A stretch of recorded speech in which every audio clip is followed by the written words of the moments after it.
What's up, everyone? It's Esther and Zoe here, and welcome to Vision and Alchemy. Whether you're new to the path of self-discovery or you've been on this journey for a while, Esther and I are here to support and inspire you every step of the way. Buckle up, my friends, because we're about to embark on the adventure of a lifetime. Vision and Alchemy starts now.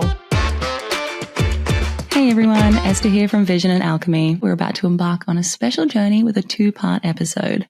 What's up, guys? Welcome to episode 3 of Vision and Alchemy. You have got Esther and Zoe here. Today's episode is going to be about the company you keep and connection and just sort of relationships with our fellow humans.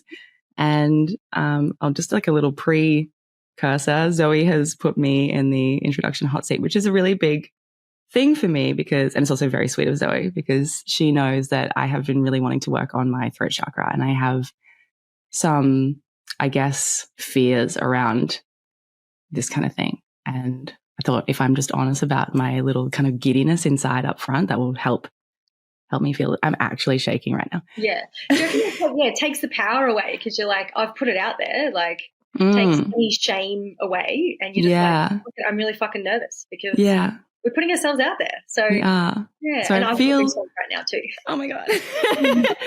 Thank you. I feel very soft at the moment. So I'm usually like I think I picture myself as like a rapid snowball falling down a hill as a personality in general. And I always think of electricity with you. So like electricity, like kind of like a Pokemon. That's, like, yes. That's Or Serena healer described me. I think she said I was like a pinball machine, just like ding, ding, ding, ding, ding, ding. Anyway, so I'm feeling quite the opposite of that at the moment. I feel very soft and in my feminine, which is really nice. And I'm going to just try and like speak from the heart as much as I can. So I was saying to Zoe the other day that I really wanted to talk about this stuff because I feel like I've just had a guide hovering over the top of my head, kind of just like whispering in my ear for the last week about it. And I've also had like a couple of downloads about mirroring. So I guess I'll talk about the mirroring thing first and we'll just sort of see where we riff from there. I love how it's like the hardest word to say when you're so nervous too. Like mirroring. Like I really have to stop. So I'd really love you to share with our listeners what you were sharing with me at the start of the week about that because it really like unlocked some aha moments for me. Okay, cool. Great. Okay, so I was laying in bed going to sleep pretty much and I was picturing all of a sudden, like in my head, I was in a completely different town that I live to where I live and I was picturing one of my best friends and the person that she is sort of like on again, off again with. And I knew that I needed to help her anxiety through helping him because her emotions were tied to him at the time. This is obviously just like a thing that was in my head. This did not happen in real life, but it was so clear and so real seeming. So I was standing in front of him and I asked him to mirror me. I was like, I just need you to mirror my body movements. And I put my left hand up and he put his left hand up and I put my right hand up and he put his right hand up and I took a step and he took a step. And as we were doing this, I was explaining to him that it's going to feel really soothing and it's going to help him feel a lot more calm to actually give in to outwardly mirroring another human being. And I was explaining to him that we inherently mirror each other. We, from, cave days, from like when we were monkeys or whatever, like babies mirror. When we are learning to do something creatively, we will mirror the person who's teaching us or other things that influence us in life. When we are in school learning to read, we're just sort of mirroring what the teacher's doing or whatever. We are positive and sort of awakening mirrors for each other as well, in the sense that like, maybe someone has come into your life and they're doing something frustrating or their personality frustrates you in some way. Usually you'll find that what it is that frustrates you about them is what you need to work on in yourself as well. Or it's, there's a reason why that thing frustrates you. And it's good to use the mirror of them triggering that emotion in you to look at what you can work on. And And equally, Zoe just touched her heart. It's like the definition of empowerment. Oh, you know what I mean? Like following from our victimhood mentality episode, like actually seeing that trigger as like a tool. Like, oh, how can I soften or this or that? Like it's just, you just spoke so much wisdom and so much high vibration. Like, yeah. Oh, that's really nice. Anyway, I don't want to get in the way of your tangent, but no, that's giving me confidence. Thank you. Side note, like when Zoe told me I was doing this before, like literally just before we started recording, I was bawling my eyes out. So she really hit like an important trigger in me that I did need to do this. So thanks for being on this soft, tender journey with me. I'll just let you know why I felt the need to kind of step back and let Esther talk today, even though I'm literally talking right now. So I'm kind of like, no, it's fine. It's great. But yeah, I just thought I'd let you know because Esther was mentioning like she felt like she had a guide over her head, just really floating around in her crown chakra, just like, I've got a message. And last night as I was drifting off to sleep, I kept getting the message of like, Zoe, you need to take the back seat for this episode because I have more experience with public speaking and it's a very natural, comfortable space for me to be in. And I kept getting that download of like, let Esther take the, the hot seat more so today. And I was like, yeah, cool. And then like, I'd think about something else. And then like my guides would come back in like, no, but are you going to remember that? And I'll be like, yes, like I will take the back seat and I will like help her feel safe to like edge out of her comfort zone today and speak. And they'd be like, yeah, cool. And they go away and then they come back again like, but this is really important. Like you really need to let her do this. And I'm like, yes, I will let her do this, even though I'm speaking. But I just wanted to explain because I think it's really cool that we've both had some kind of divine intervention. I definitely feel like we've got some like universal interweaving going on from both ends of like, so there's obviously a guide, maybe one of Esther's guides or just someone with a message coming through on Esther's side. And then they were coming in from my side, like, wait, back off. We've got this message that Esther needs to share it. Oh, that's actually so crazy. I'm going to cry again. What the fuck?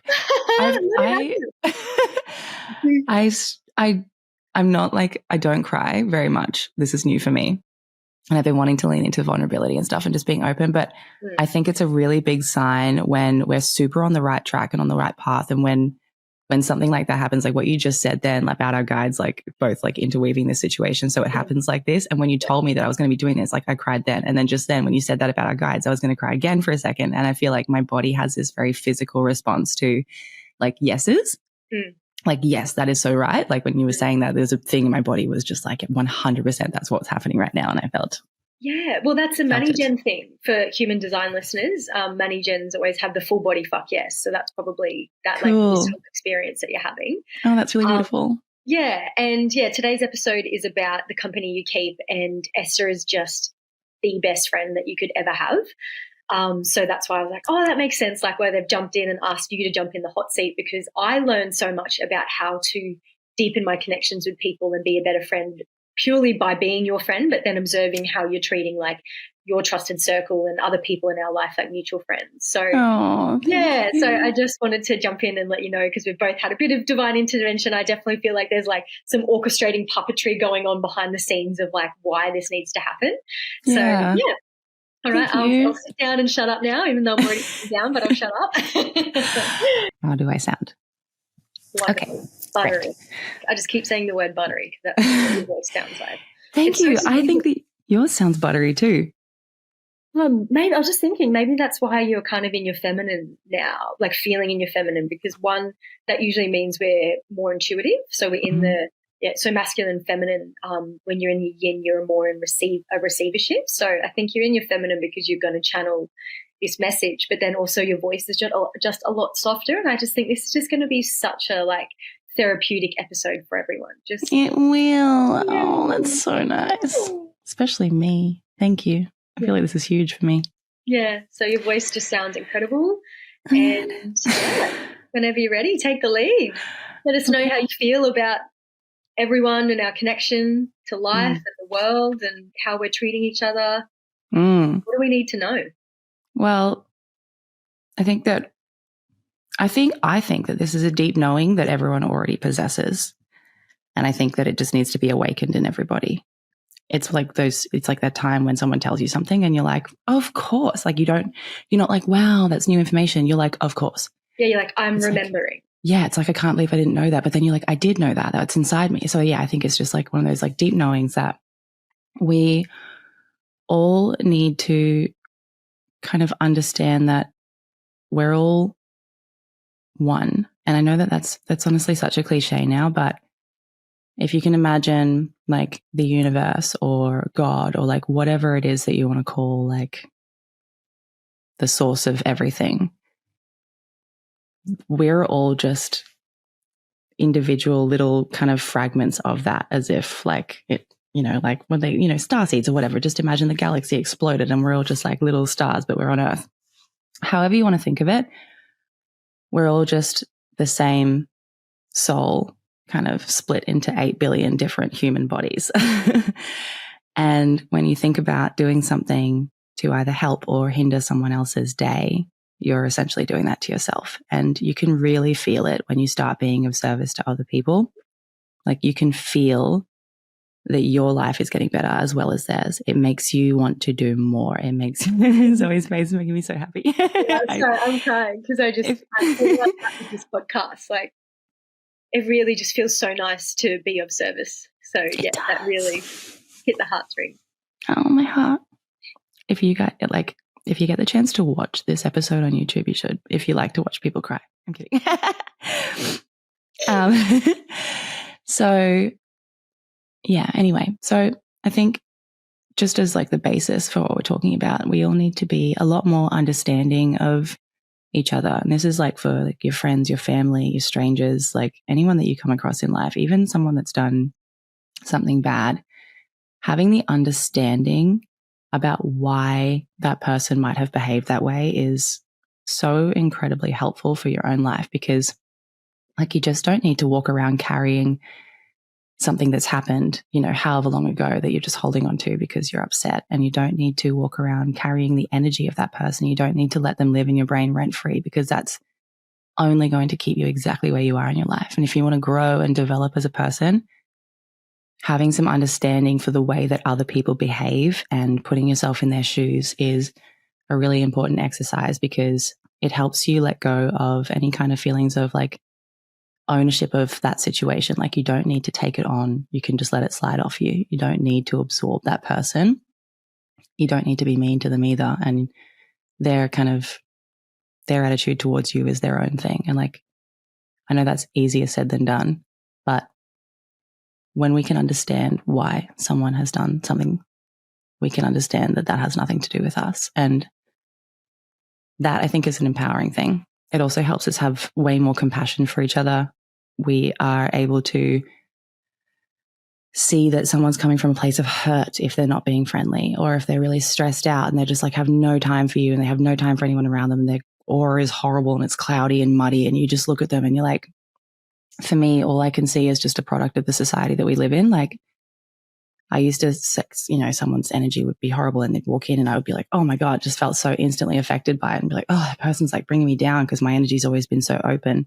I've been working on having boundaries around that, obviously, but I would feel them and just be like, take it on. And now instead of just taking on their energy and joining them in this like slumpy attitude or whatever, I see it from a more objective point of view. And I'm able to go like, oh, that's a person who works probably 45-hour weeks, may or may not have kids and dogs and whatever to look after as well. Their relationship may or may not be supportive. And like the likelihood of, I feel like it's more common that people are just with someone because they don't want to be alone and they are in unsupportive relationships, which is a drain. And, they've also just got society constantly telling them that they need to look different and be different and behave different, and they can't be themselves because God forbid, and everyone will get you out of society. And there's just so much fear. Everyone's so scared of everything, and we're all on social media all the time. So your brain is just so full and it just feels like you can't exist as a soul. And then you go out into the world and, maybe you run out of petrol, or the line at the cafe thing is too long, and then you're late and someone else is barking down your throat because they want something from you. And you just have this like rude attitude towards someone. And then you've kind of just like shared that shitty experience with someone else. And that trickles throughout the consciousness. It spreads like a little virus throughout the day, and that person will be a bit shitty to someone else, and then that person will do it to someone else. So like imagine that virality that we have with our energy toward one another, but being more positive and not in the toxic way where it's just like, just smile. Like, no, like feel your pain, lean into it, like go through the hard times, like find a group of people that you can go through hard times with, or if you have to go through it alone, like don't be afraid, like go through your hard shit, feel your fucking feelings because they will bring you to a new chapter of life. But it is so important to be cognizant of the energy that we're bringing into the space. And if you actually can't, because we are humans and sometimes you're going to explode one way or another and it just happens, have compassion for yourself. And if you're in the room or in the area or the cafe or whatever where someone else has that moment of shitty energy explosion and they can't check themselves or whatever, just having that compassion and putting yourself in their shoes for a minute, it kind of stops that negative virality in its tracks. It kind of stops at you, you know what I mean? Like it doesn't pass on to the next person. Like you were able to hold it for them essentially and just put it down on the ground and stomp it out. So I think like overall, the message that I have been given is to tell everybody to try and understand each other a lot more and try and understand that sometimes another person is just a mirror for what you need to look at, and understand that your actions will literally trickle throughout society and they will affect the lives of others. The way that you speak, the way that your eye contact, everything. Connecting with other people is just so important. And I guess that brings us to the connections we have in our everyday life with our loved ones and our close friendships. So that was, yeah. So we jump in, I've zoned out.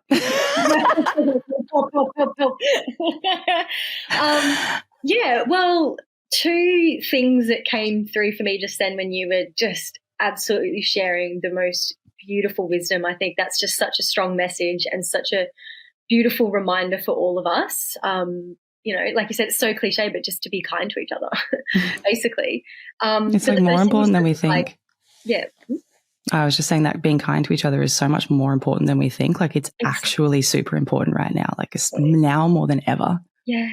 But it's almost like be kind to each other's kind of had like this weird PR manager where they've like made it too shallow and superficial. And it's like, no, like there's like so many fucking layers and there's so many benefits to being kind to others. So yeah, it's like it needs a new PR manager. Are we the new PR managers for that? Yes. We just had a promotion. Self-appointed, but still yeah, so when you said that, like, yeah, it's not about toxic positivity and not feeling your feelings. Like you were making that point of like, no, like feel the lows, feel the ebbs, feel the lower density vibrational feelings and experiences. But I feel like you were just pointing out like it's a choice when you project that onto other people and you are actively making that choice to not take that emotional responsibility. Like that's emotional intelligence. And I'm like, we're not going to be 100% on par with that all the time. Like sometimes I can turn around and snap at my partner. I'm like, sorry, like that was, I'm going to take a breath. I'm going to recenter. So it's not about like being a perfect human all the time. But I just feel like Esther's message was like, just reminding you like you can feel like that, but it doesn't mean you need to be horrible to people. Because, you know, when you hear that phrase like hurt people, it's so like, true. Yeah, cool. But like break out of that mold. Like, you know what I mean? So yeah, you can be hurting and you can still be kind to people. Fully. I was saying that hurt people thing to Noah the other day. My son, he's 15 and he's he's had a lot of troubles with bullying throughout his whole school life. And he has friends now. He's in high school, but he still gets bullied, but he's actually got this like amazing group of friends. So that's incredible. But he's, I guess, just sort of been in this victimhood mentality for a really long time. And I've been trying to coach him out of that because and it's hard because I have to hold so much empathy for him. That's not hard. The hard part is trying to say to him, like, I understand that this is like the worst thing. And it's been hard for you for so long. And it's basically ingrained in who you are now. You've been bullied since the minute he went into school. And I was trying to explain to him, I was like, you get bullied because you're so different and special. And like, that's such a mum thing to say to someone, but it's like dead ass so true. Yeah. And I was like, you stand out like a beacon, dude. Like, and people are freaked out by that shit. Like they don't like it when they can't understand it. And I was like, he was saying, he's like, I wish I could just, show them what this feels like, give it back to them. Like, I wish I could humiliate them in some way or whatever. And he was just having one of those moments of like, he's been hurt and he just wanted to hurt them back, And I said that saying to him, like, hurt people. And then I got him to, I was like, and he was like, how? Because I was like, you can't. I was like, if you keep being the victim in this situation, you are going to constantly get bullied. And I was like, I'm telling you, if you remove yourself emotionally and spiritually from this shit and you rise above it, they won't be able to bully you. Like, they actually won't be able to, and they will give up because you won't be absorbing it. And he was like, how do I do that? And I was like, you need to learn to love your bullies. And he was like, he didn't say get the fuck out of here, but his face was like, get the fuck out of here. And he was like, what and how? And like, he was so off it. And I was like, okay, so picture your bullies as a 4-year-old child. So let's just say, like, think of the most annoying person who bullies you all the time. Picture him as a 4-year-old child. Picture him just wanting his dad to look him in the eyes more when he talks to him. Picture him wanting his mum to be able to actually, express proper emotion toward him instead of just being so busy and so burnt out and so worn out from her day. Like, picture him wanting to be understood the way that you're understood. And I was like, picture him wanting love, like the way that you want love. I was like, all those times that you come and lay down on me and you want to have a cuddle, like you're, this beautiful teenage boy and you still want cuddles. Like, I love that. I was like, that you're loved and that that's a safe place to have hugs and cuddles. And I was like, so just imagine this 4-year-old doe-eyed little kid just wanting that love. And now I was like, okay.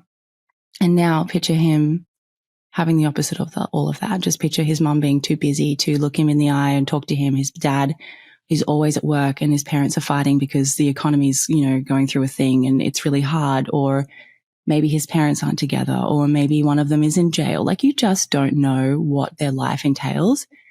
But I was like, but that 4-year-old kid is hurting. And what does a 4-year-old kid do when they're hurting and they don't feel understood, or like they can't communicate and they don't know how to get their point across? And he was like, they would have a tantrum. And I was like, your bullies are basically that 4-year-old kid having a tantrum because they don't know what to do with their emotions. They don't know how to handle them.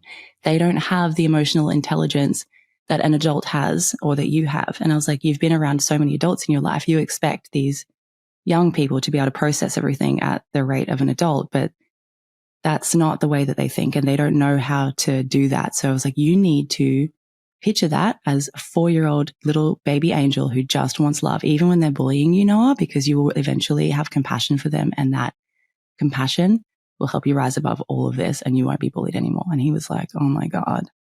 He was like, I mean, like, I'll try. But he looked at me like that was going to be the hardest road ahead. And I was like, you have to take the hard road. It'll be worth it. And I was like, yeah. So yeah, that is such beautiful advice. Holy shit. Like, you are just such a wise, incredible mother. Like, I think I messaged you about this yesterday because you were saying something else, some other advice that you gave to Noah, and I was like, you are giving this kid such a head start in life. Like, I'm not saying that from a place of comparison, but I really do feel that our generation, as we're starting to have kids, we're like, line in the sand, like, no disrespect to our parents or, older generations, but I really do feel, are we millennials? Yeah. As millennials, we're just like, no, like, we don't want to work hard, we don't want to hustle, we don't want to be mean to people, etc. And it's just so beautiful to see you giving Noah such a head start. And he's already such an emotionally intelligent kid, but that's probably from you, like, 16 years, 15 years of drip feeding that and planting those little seeds. And then when he's ready, he'll be like, maybe mom was right about journaling or whatever. But he'll learn that in his own time, but he's just been given such a head start. So that was really beautiful advice. And I think there would be so many listeners who listen to that might be in situations in adult relationships, like a toxic group of friends or a shitty manager or something, that really needed to hear that too, because that advice and bullying doesn't finish in high school. And I'm not saying that like, oh, we're all fucking doomed sort of thing, but there would be people that are still experiencing that need that reminder, like, the ultimate key to unlock yourself from that situation is love.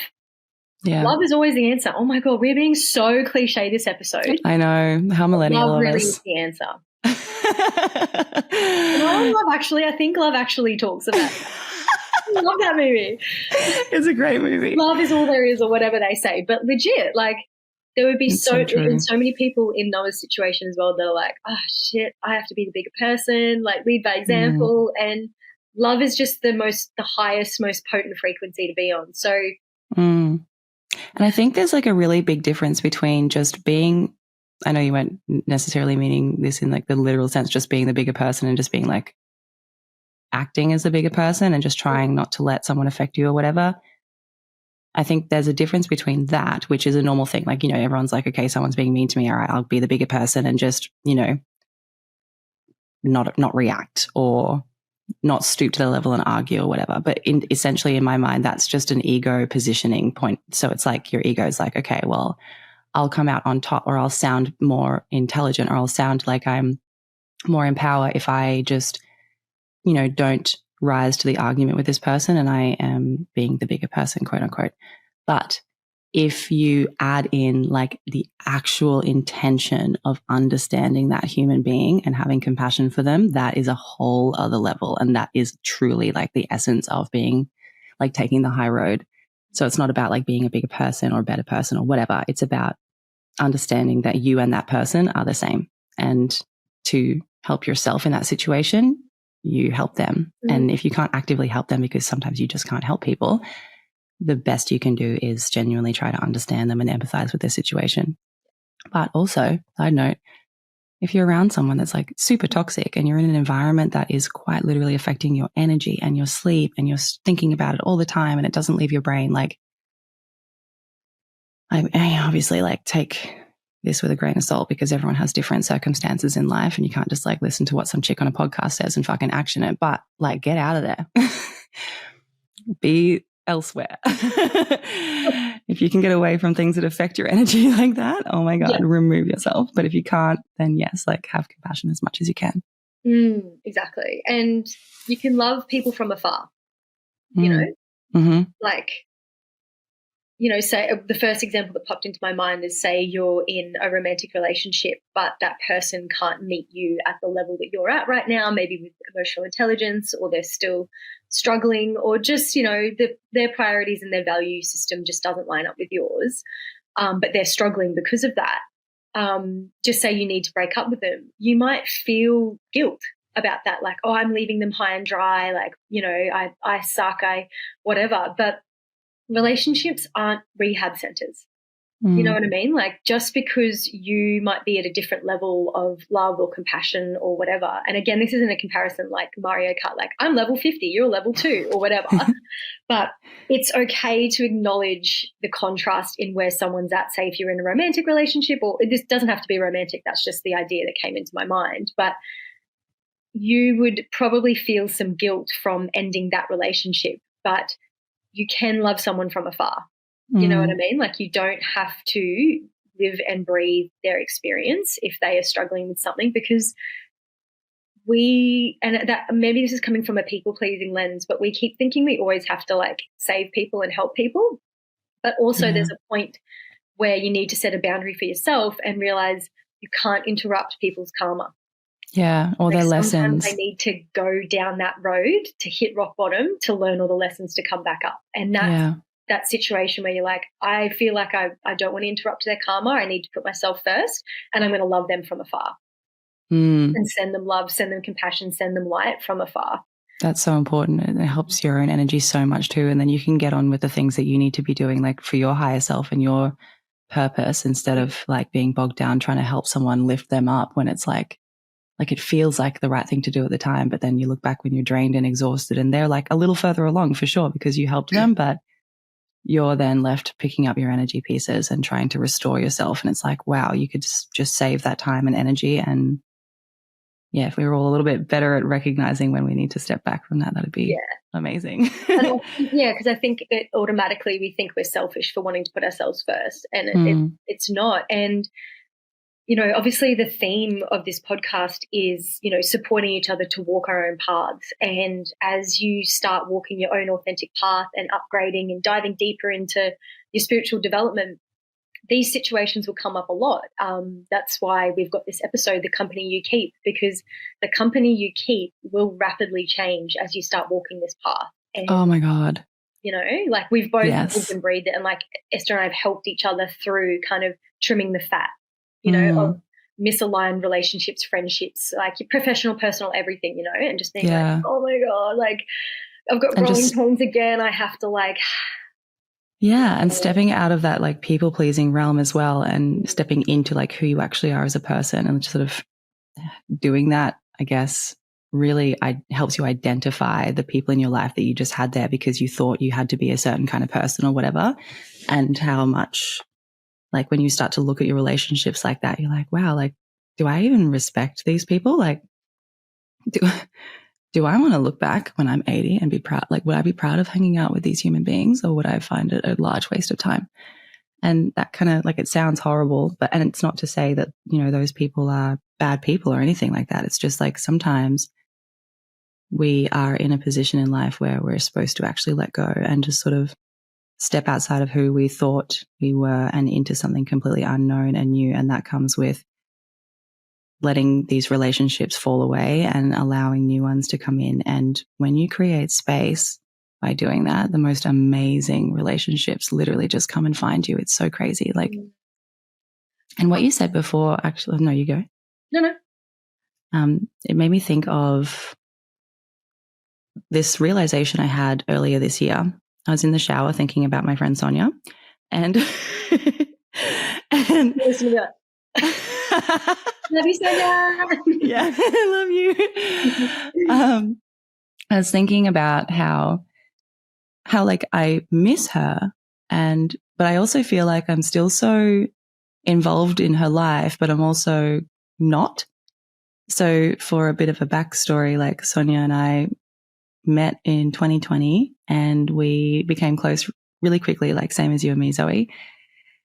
And we spent like a lot of time together. She lived down the road, like not far, and like you did as well. So both Zoe and Sonia moved away from me. It was fine. But it's fine. We all make it work.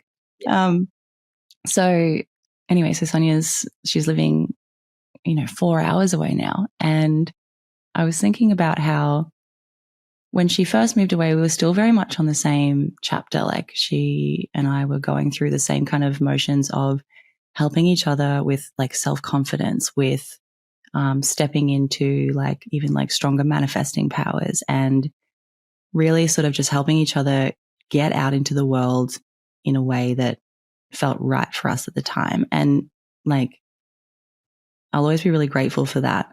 And so then when she moved away, we were still sort of in that space, but then I could feel that she was drifting into this other territory. Not a bad territory, by the way. This sounds bad, but it's not. She was just drifting into like, I'm going to say it was like another page of the same book, or no, another chapter. And at first I was like, oh, well, I've already read this chapter, so I can just like tell you all the things. You don't need to go through all of that. I didn't say that to her, but that's like in my head. I was like, oh, I can just help her with that problem. Or like, okay, she's going through this now. Like I can help her with that. And she's going through this now. I can help her with that. And then I had this realization because I could feel like a slight resistance. And I was like, oh, that's right. She needs to learn all these things for herself. Like, duh. Yeah. And I was sort of like, oh, yeah, I've been through all of this and I've done all of this, and I already can foresee the outcome of this whole situation. I already know how she's going to feel afterwards too, once she's learned the lessons. But telling her that means literally nothing. And it's like, it would be just such a waste. Time, yeah. Your time and hers. Yeah. Yeah. So then I was like, you know what? I'm just going to like let her roll through that and she will be fine. And I just trusted that she would be fine, because she will be fine. She's a fucking strong, smart, amazing person who teaches me so much. Like, of course she's going to be fine. And I was, thinking in the shower about that whole situation. And I was like, we cycle through different chapters based on the lessons that we learn and what we need to learn with different people. So basically, I feel like, when you are the common denominator in a problem, so you keep having the same relationship again and again, or you keep having the same friend group again and again, and you're like, why does my life keep cycling in this situation? And then you look at it and you're like, oh, I'm the common denominator. This must be a me problem. And you look at yourself and you're like, okay, obviously I'm hanging out with people who make me feel like this because of this thing that happened in my childhood, and that's the way that I see love, and la la la, or whatever. And so you recognize that, you break the cycle. And when you break that cycle, you're then free to sort of float into like the next lesson or whatever.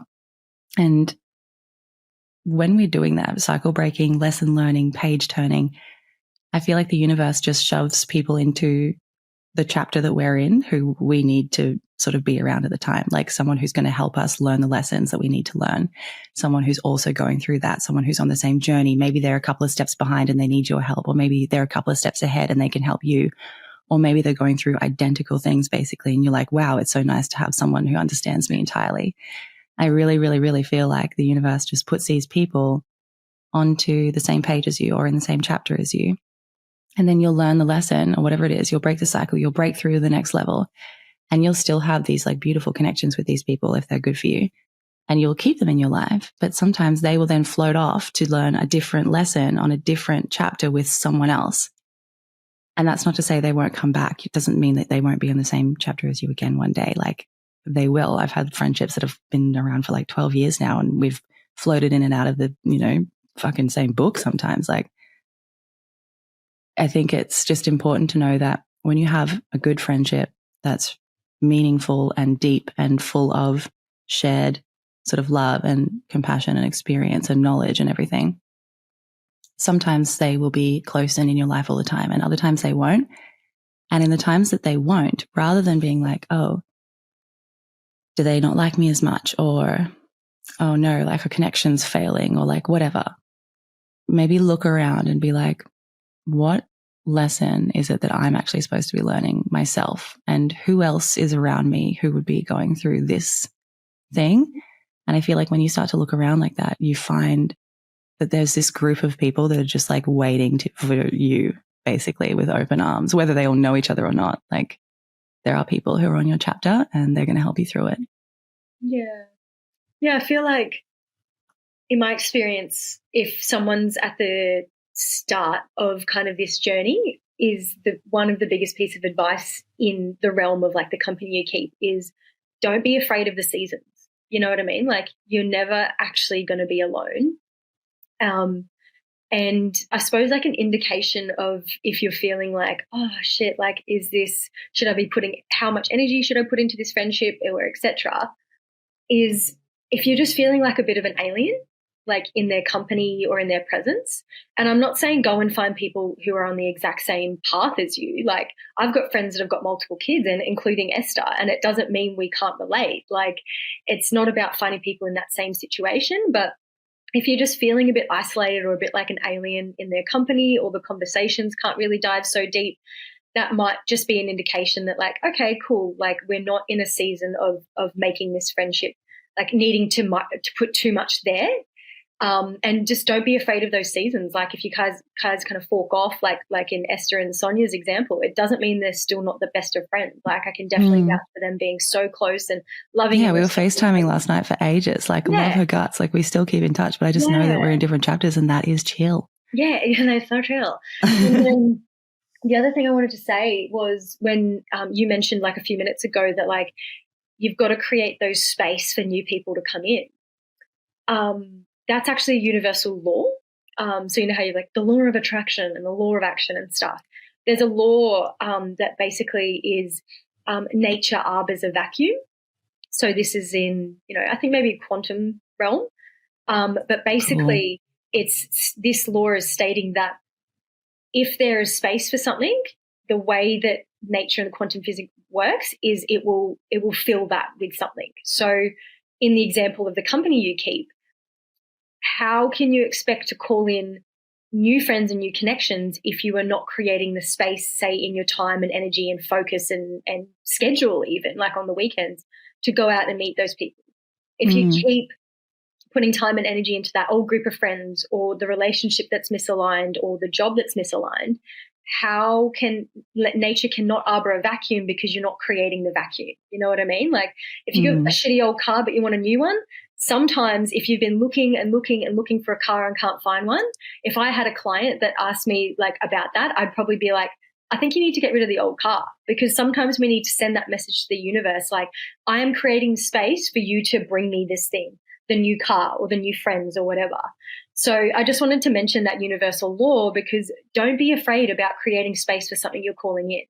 Because if you're calling new friends, but then you're like texting all these half-assed things and replying to 50 people on Instagram and it's not filling up your cup, where's the universe going to know to send you those new friendships, you know? So don't be scared of creating some space to call in what you want, because in that manifestation process, I feel like that's a step that people skip. And it's actually a universal law. So it's like a really easy way to just get into the path of least resistance and a flow state is don't be afraid to create the space for the thing that you want to come along. Yeah, totally. And I think people are genuinely afraid to create that space because we all have this like FOMO or this inherent sense of like, I need to be doing 100 things at once. And if I'm not, I'm a total waste of space. And it's like, that is not true. You're wrong. But like but you know what I mean? Like that feeling when you're like, when you're in your kind of 20s or whatever, and you feel like if I'm not doing something on a Saturday night, I must be an absolute fucking loser. And then you kind of like drop that because you're like, well, that's not true. And I'd rather just like feel good and go out when I still party when I want to, but like it's not part of my identity anymore. Thank God. And same kind of goes with like work pursuits. Like my friend Conrad was here yesterday and he was saying that it breaks his heart sometimes when he hears people talking about what they do in it with a sense of shame behind their voice. Like, oh, I'm just like working as a this right now or whatever, but I really want to be doing this. And it's like, he was like, you know, if that thing's allowing you the money and the time, don't fill up your life with so many other things that you can't do the thing you actually really want to do. Like, allow the space, create the space, like, and don't have shame about something you're doing either. Like, own that. Like, you don't have to show up as this, like, whatever you think that people want to see, doing a million things and being so busy with a life that's full of purpose and direction and goals and just this like fucking psycho hustle culture mentality. Like, it's so unrealistic. It's not even funny. And I'm one of the most goal oriented people you will ever meet. Like, it's insane. My goals are unceasing, but I learned the hard way to create space in your life, like allows, like what Zoe was saying, just for so much amazing goodness to come in and fill it. And it also allows you the time to really find out what you want and what's important to you, and to sit down and align your actions with your goals. Like, what are my values? And those values are essentially, like, for me, my values are now my goals. It's like, whatever it is that I value, that's my fucking goal. And if I can't make that happen in a day or a week or whatever, I'm like, okay, what do I need to reassess? Like, how can I make more space for my values to exist? And honestly, life has just been getting better and better and better. Things have been flying in at me because I have created space. I sit at home and I paint on weekends and I just think, or I don't think. Yeah, that's also really nice. It's so nice. Stay tuned because the journey doesn't end here. In our next episode, we'll be right back where we left off and we'll continue unraveling the profound intricacies of human connection. We'll see you next time. Thanks for listening to another episode of Vision and Alchemy. If this episode resonated with you, we'd love you to share it with a friend. Your support means everything to us. If you'd like to subscribe to our journey, follow us at Vision and Alchemy on socials, and we'll see you next time.